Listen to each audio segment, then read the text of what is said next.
யாழ் புங்குடுதீவில் மாணவி வித்யா பாலியல் வன்புணர்வுக்கு உட்படுத்தப்பட்டு கொலை செய்யப்பட்டமையை கண்டித்து யாழ் நகரில் கடையெடுப்பு போராட்டம் முன்னெடுக்கப்பட்டது. புங்குடுதீவு மாணவியின் கொலையை கண்டித்து யாழ் நகரம் முற்றிலும் ஸ்தம்பிதம். வித்யாவின் கொலை குற்றவாளி சட்டத்தின் முன்னிறுத்தப்பட்டு தண்டனை வழங்கப்பட வேண்டும் எனவும் இனிவரும் காலங்களில் இவ்வாறான சம்பவங்கள் இடம்பெறுவதை தவிர்க்க வேண்டும் எனவும் கோரி இன்று கடையடைப்பு போராட்டம் முன்னெடுக்கப்பட்டது.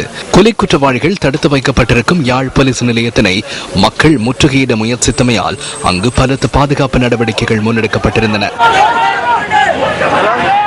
யாழ் நகரின் வீதிகளில் டயர்கள் எரிக்கப்பட்டு எதிர்ப்பு வெளியிடப்பட்டது. இதேவேளை யாழ் நகரிலிருந்து பேரணி ஒன்று முன்னெடுக்கப்பட்டது.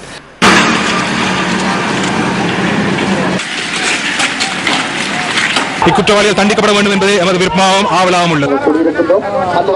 இதேவேளை இன்றும் பல்வேறு பகுதிகளில் ஆர்ப்பாட்டங்கள், கண்டன பேரணிகள் மற்றும் கவனஈர்ப்பு போராட்டங்கள் நடத்தப்பட்டன. புங்குடுதீவு மாணவி கொலை சம்பவத்தை கண்டித்து கிளிநொச்சி பொது சந்தை வர்த்தகர்களும் இன்று முற்பகல் ஆர்ப்பாட்டத்தில் ஈடுபட்டனர். ஆர்ப்பாட்டத்தில் கலந்து கொண்டவர்கள் கிளிநொச்சி போலீஸ் அத்தியட்சகரிடம் மகஜர் ஒன்றையும் கையளித்துள்ளனர். 6 மாத குழந்தை தொடக்கம் 60-70 வயது பெண்கள் கூட இன்னைக்கு ரோட்ல நடமாட அச்சப்படுகிறார்கள். இனிமே இந்த சத்தம் இது கேள்விப்படக்கூடாது. நாங்க சாக தொட்டி இது கேள்விப்படக்கூடாது. இப்படி கொடுமை நடந்து இந்த பிள்ளைகளை சித்திரவதை செஞ்சுட்டு எங்களை கேட்கவே கூடாது. நாங்க சாக தொட்டியோம். வித்யாவின் கொலைக்கு நீதி கோரி முல்லைத்தீவு பாடசாலை மாணவர்களினாலும் கவனஈர்ப்பு போராட்டம் முன்னெடுக்கப்பட்டது.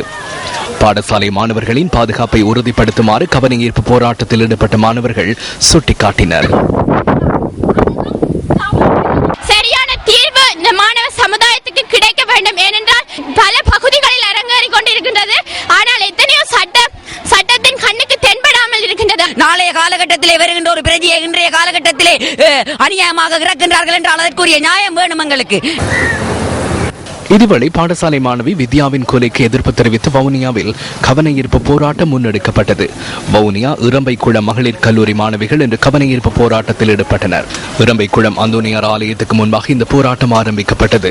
சட்டத்தரணிகள் கொலையாளிக்கு ஆதரவாக வாதிடக்கூடாது என